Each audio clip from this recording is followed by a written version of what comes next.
Bon, j'ai fait le tour des magasins, j'ai pas trouvé ce que je veux, c'est pas grave, on va continuer à chercher. Et au pire, je commanderai un autre micro qui sera peut-être plus intéressant, qui permettra d'avoir une meilleure qualité sonore. Donc là aujourd'hui, je sais pas qu'est-ce que ça va donner, j'utilise le micro du téléphone, le micro natif. Bon, bref.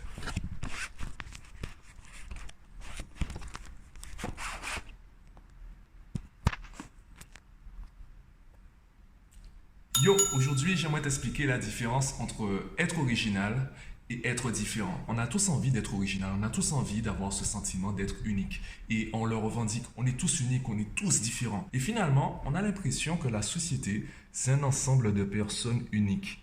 À force de vouloir se différencier, on commence à tous se ressembler. Alors, c'est quoi la différence du coup entre être original et être différent? Et qu'est-ce que toi tu choisis? Évidemment, je ne vais pas répondre à la question pour toi. Je vais partager en fait mon opinion.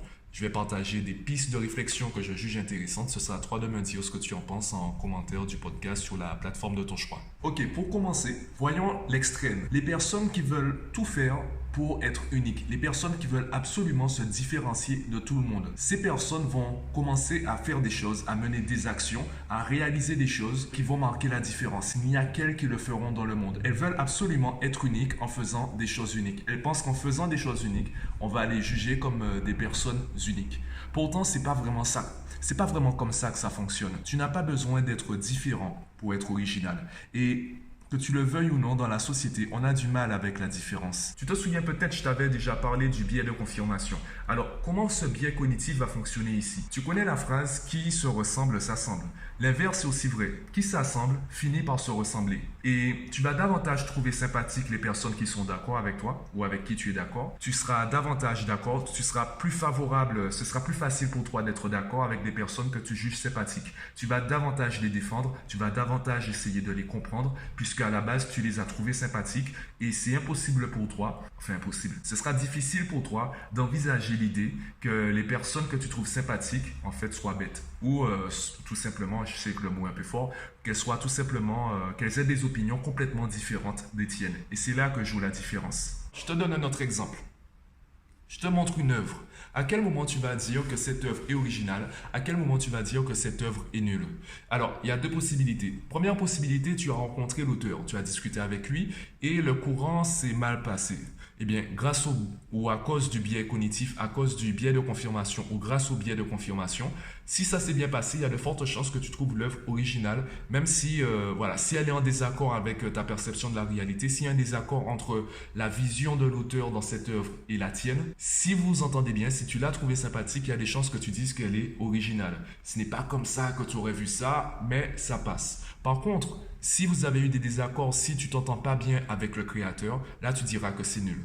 Et si les personnes autour de toi aiment l'œuvre, bien tu diras que l'œuvre est surcotée. Évidemment, ce que je dis, c'est une vision assez grossière de la réalité. Ce n'est pas un truc à prendre au pied de la lettre. Il n'y a pas de vérité absolue. Encore une fois, ce sont juste des généralités. Maintenant, prenons l'exemple du marketing. Imaginons que tu viennes créer un produit ou un service et tu souhaites trouver des clients. Comme on vient de le voir, les personnes ne voudront pas de quelqu'un différent d'elles. Elles veulent quelqu'un qui pense comme elles. Elles veulent quelqu'un qui soit proche de leur perception de la réalité, qui soit d'accord sur certaines choses avec elles. Évidemment, il faut que tu les bouscules un peu, tu peux pas être d'accord tout le temps, on n'aime pas ça. Les personnes qui sont tout le temps d'accord avec nous, on n'aime pas trop ça. Par contre, il y a la technique du caméléon qui fonctionne très bien. En gros, tu vas mimer la personne qui est en face de toi. Si elle croise ses jambes, tu vas croiser tes jambes pour qu'elle ait l'impression qu'il y a un effet miroir, qu'elle soit en face d'un miroir, en gros qu'elle soit en face d'une personne comme elle. Et là, ça va créer une relation. Tu ne peux pas être différent des gens. Par contre, tu dois être original. Tu dois pouvoir te démarquer des autres. Et c'est là où ça devient subtil. Cette fois-ci, je te prends mon exemple.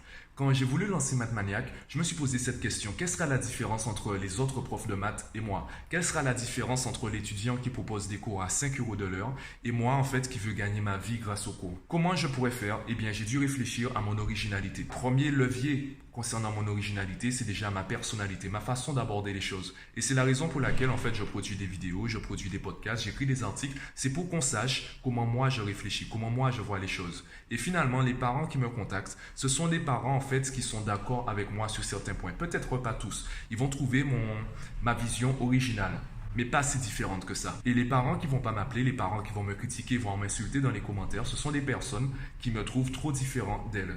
Et ce n'est pas grave. Au moins, j'ai fait le tri. Vaut mieux en fait faire le tri très tôt, savoir tout de suite qui sera d'accord plus ou moins avec toi, qui te trouve original et qui te trouve différent. Et tu peux le voir par exemple à la manière dont j'ai configuré mon bureau. Pourquoi j'ai voulu changer? Eh bien, je me suis posé la question, existe-t-il des sièges plus ergonomiques? Existe-t-il des sièges, des façons en fait de m'asseoir qui me permettraient d'être beaucoup plus productif? Donc avant de penser à mes élèves, avant de penser à mes clients, je pense à moi. Qu'est-ce que moi j'aime? Comment moi je vois les choses? Comment moi je pourrais améliorer ma productivité? Et si j'arrive à trouver des réponses pour moi, j'aurais juste à réfléchir pour mes élèves. Comment je pourrais les aider, eux, à trouver des réponses à leurs propres questions. Bon, j'espère t'avoir donné des pistes de réflexion assez intéressantes. Dis-moi ton avis, donne-moi ton avis en commentaire de la vidéo, du podcast, tout dépend où tu m'écoutes, sur la plateforme de ton choix, Facebook, Twitter, LinkedIn, Instagram, comme tu veux. Donne-moi ton opinion en commentaire de la vidéo et du podcast. Et moi, je te dis à bientôt pour un nouvel épisode.